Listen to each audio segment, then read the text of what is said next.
eu queria chamar a atenção para como o discurso das autoridades é um discurso fluido e extremamente adaptado e adaptável aos momentos e às necessidades.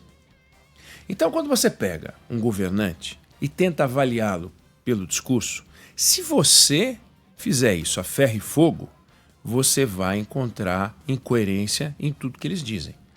Mas também a gente não pode deixar de notar ou de observar que o que eles dizem, no momento em que estão dizendo, não pode ser levado também a ferro e fogo. Por quê? Porque às vezes contradizem o que já disseram. Então, é um discurso fluido, se adapta à ocasião. O que é preciso dizer naquele momento para poder vencer uma discussão. Eu vou dar um exemplo concreto. Em 2008, o Brasil ganhou a condição ganhou o grau de investimento, primeiro da Standard & Poor's, depois da Fitch, depois da Moody's. A Moody's foi em 2009. Então, entre 2008 e 2009, o Brasil atingiu o grau de investimento. Vivíamos o governo Lula, o governo Lula II, que começou em 2007. Então, no segundo ano do governo Lula, portanto, seria o equivalente ao ano passado, ele ganhou, naquele segundo governo, o grau de investimento por duas agências de análise de risco. E é muito importante você realmente ganhar esse certificado, digamos assim, porque certos investidores só investem no Brasil, aliás, em qualquer país, se o país for considerado como um país que está no grau de investimento, para dar segurança para o investidor. Alguns exigem que você tenha duas agências certificando isso. O Brasil ganhou, portanto, Standard & Poor's, depois Fitch e no ano seguinte Moody's. O presidente da República festejou com razão e com motivos, festejou essa conquista brasileira e disse o seguinte: o Brasil vive um momento mágico. Nós acabamos de receber a notícia de que o Brasil passou a ser investment grade. E ele disse: eu nem sei falar a palavra, mas se a gente for traduzir isso para uma linguagem que os brasileiros entendam, é que o Brasil foi declarado um país sério, que tem políticas sérias, que cuida de suas finanças com seriedade e que por isso passamos a ser merecedores de uma confiança internacional que há muito o Brasil necessitava.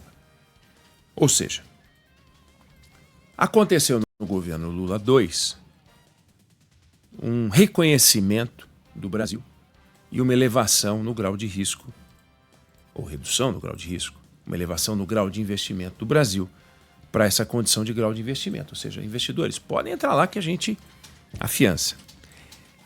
E o presidente festejou. Repare que o oposto da frase dele, em vez de o Brasil vive um momento mágico, seria o Brasil vive um momento preocupante, né? Nós acabamos de receber a notícia de que o Brasil passou a ser investment grade. Se a gente perdesse, seria. Nós, infelizmente, recebemos a notícia que o Brasil deixou de ser investment grade.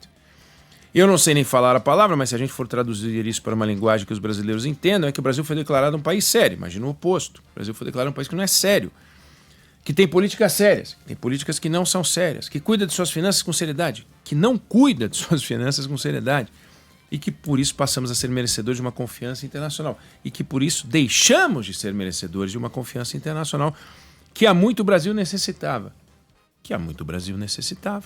Deixamos. Bom, aí o que aconteceu? Termina o governo Lula, 2010 é o último ano do governo dele, 2011 começa o governo da Dilma, ela é reeleita em 2014, começa o governo dela, caos, mais um caos, um desastre. E olha, ela foi pedir ajuda, ela trocou o Guido Mantega, que era um desastre, chamou o Joaquim Levy.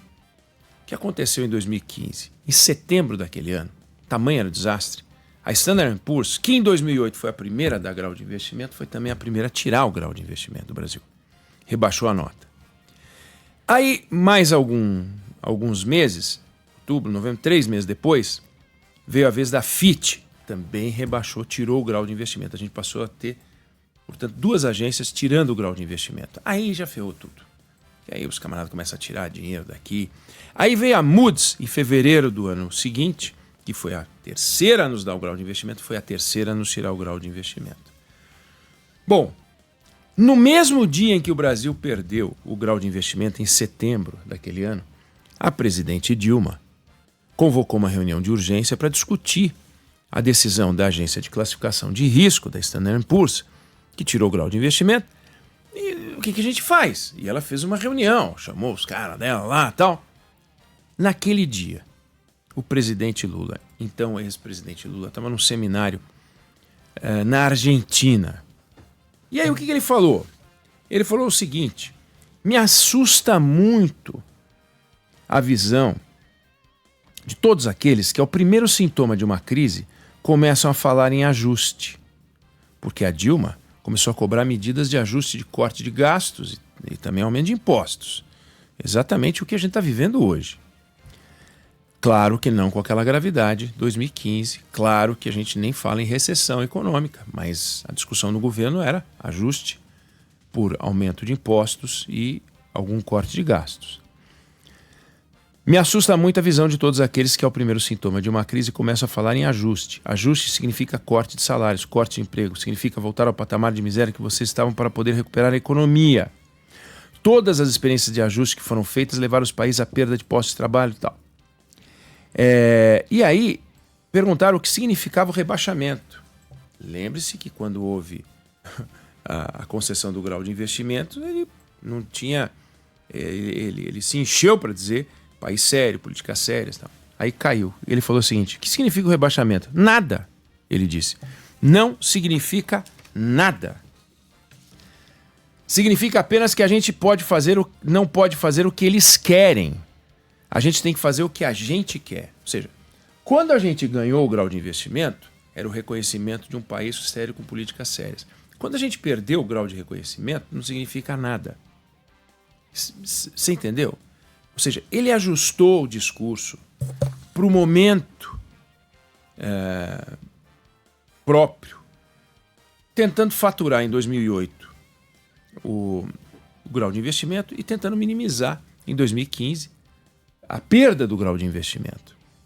Aí agora o governo toma um toco porque tentou dar um bote no Congresso Nacional. E tomou um toco. O governo pegou e usou um imposto que não é feito para arrecadar. Achou que tinha fechado um acordo com a Câmara e o Senado. Se tivesse fechado um acordo com a Câmara e o Senado, de verdade não teria tomado toco. Então, alguma coisa aconteceu que eles não conseguiram se entender. E aí, agora que perdeu, qual é o discurso? Mais um ajuste de discurso. Estão querendo proteger os ricos. E o Haddad está saindo por aí repetindo essa ideia de que ele está querendo proteger os pobres contra os ricos. Como se, e usando a expressão, estamos querendo fazer justiça tributária, expressão que o presidente da República também usou, justiça tributária. Como se o objetivo desse governo fosse fazer justiça tributária, quando o objetivo desse governo é tentar tapar o buraco orçamentário. Porque não fez nada em 2013, 23, não fez nada em 2024, e agora, em meados de 2025, quando a confusão aparece desse tamanho, vem com um tarifaço, né? Com um impostaço nas costas da sociedade. E aí vai lá e adapta o discurso, é justiça tributária. Agora, nós vamos ver daqui a pouco, o Sandro Badaró me mandou hoje de manhã uma notícia espantosa, mostrando que em alguns lugares do Brasil, para não dizer em muitos lugares do Brasil, o dinheiro que o governo reserva para pagar para os pescadores quando eles não estão pescando, o seguro defeso, paga no município mais gente do que o total de habitantes do município, como se todos os habitantes, e mais um pouco, fossem pescadores. Todos. E a reportagem feita pelo portal UOL mostra que isso é maior do que a gente imagina. Então, se a gente vai falar de justiça tributária, que tal falar de justiça fiscal? Que tal pegar e começar a ser justo e pagar só quem merece e tem que receber? Porque o grau de desorganização do Estado brasileiro é tamanho que quando você faz uma varredura, você encontra 5 bi, 6 bi, 10 bi, fácil, fácil. Mas aí é trabalho de formiguinha, né? Vai lá no seguro-defeso em cada município e tal, volta, você arruma bi. Imagina no Bolsa Família, quanta gente tem que não deveria estar recebendo, né? Só que, para fazer isso, o governo tem que correr um risco. Primeiro, anunciar que está revendo o Bolsa Família, está olhando o Bolsa Família, está purificando para que fique só quem tem que receber. Como é o número de pessoas que não deveria receber vários dos benefícios não é desprezível, essas pessoas, nenhuma delas é rica, vão ficar irritadas com o governo. Num ambiente de eleição que está vindo por aí, não é só o Congresso que está dando um troco eleitoral no governo, também o governo está querendo não correr nenhum risco. Então não quer rever os programas sociais para deixar ali só quem merece. Então você vê que o discurso vai mudando. Primeiro, viva o investment grade. Depois queda de investment grade não quer dizer nada. Agora que perdeu, quando na verdade estava desesperado só para arrecadar de qualquer jeito em qualquer lugar e só foi mexer com o IOF porque está mexendo em alíquota e pode fazer no mesmo ano, só por isso vem com esse papinho de justiça tributária. Mas não está de olho na justiça fiscal. Então é uma incoerência atrás de incoerência. Todos os governantes são incoerentes, o Congresso é incoerente. Derrubou o IOF do governo e aumentou o número de deputados, né? É incoerência absoluta. Mas o governo não tem o poder de ser de uma coerência como sugere nesses discursos que ficam fazendo depois desse massacre que aconteceu no Congresso Nacional. Não sei se você concorda ou discorda, mas essa é a opinião que eu tenho sobre o assunto.